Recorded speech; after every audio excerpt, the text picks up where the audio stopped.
according to the letters mailed to the San Francisco Chronicle and other Bay Area newspapers. Beginning in 1969, one opened with the line, "Dear Editor, I am the killer of the 2 teenagers last Christmas at Lake Herman." Those letters contained details from the murders that only the perpetrator could have known. Between December 1968 and October 1969, at least 5 people were murdered around the San Francisco Bay, and the man who did it wanted an audience. He wrote, he called, he counted his dead in public, then vanished into the crowd he was riding to.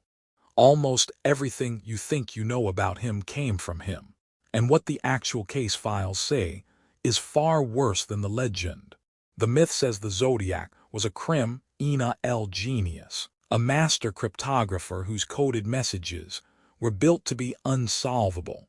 Documentaries paint him as an intellect operating far above the detectives chasing him, a puzzle maker who left ciphers no ordinary mind could ever hope to break.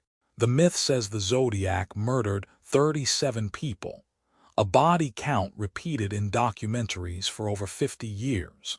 The number came straight from his own letters, where he tallied his victims like scores in a game, daring the police and the public to keep up with him. The myth says the Zodiac was a phantom who kept a low profile, striking out of darkness and vanishing without a trace. Between attacks, the story goes, investigators had only silence to work with, because he was too disciplined and too careful to ever be seen or heard. The myth says the police had nothing at all. No names, no faces, no leads worth chasing, just an empty folder and decades of guessing. According to this version, not one credible suspect ever landed on an inspector's desk in more than 50 years of investigation. The FNL myth says the case is simply unsolvable, sealed shut by time, decayed evidence and dead witnesses.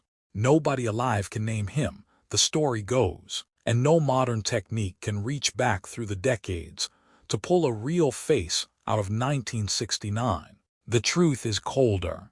In October 2025, the Journal of Scientific Exploration published Drew H. Beeson's research titled Deciphering the Zodiac Killer, a killer betrayed by his own words. The writing he used to taunt the world may be the very thing that exposes him. The verified count is at least 5 people killed in the San Francisco Bay Area between December 1968 and October 1969. The rest was never proven, which leaves the darker question. Were the other 32 victims real and never connected, or pure invention?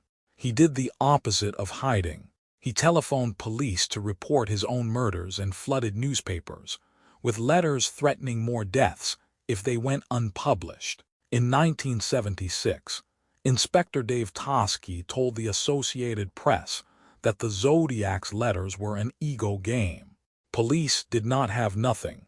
They had too much. Toschi ended up working the case largely by himself and filled 8 filing cabinets with potential suspects. One of them, Richard Gaikowski, was named by a former co-worker and investigated by Napa County Detective Ken Narlo. In 2025, University of Maryland forensic lecturer Tom Mauriello and a team of more than 40 former FBI officials, investigators and prosecutors said they may finally have identified the Zodiac. The chilling catch: the case stays cold unless a police department agrees to examine their evidence. The Zodiac was never a ghost. He was loud, arrogant, and constantly on the record.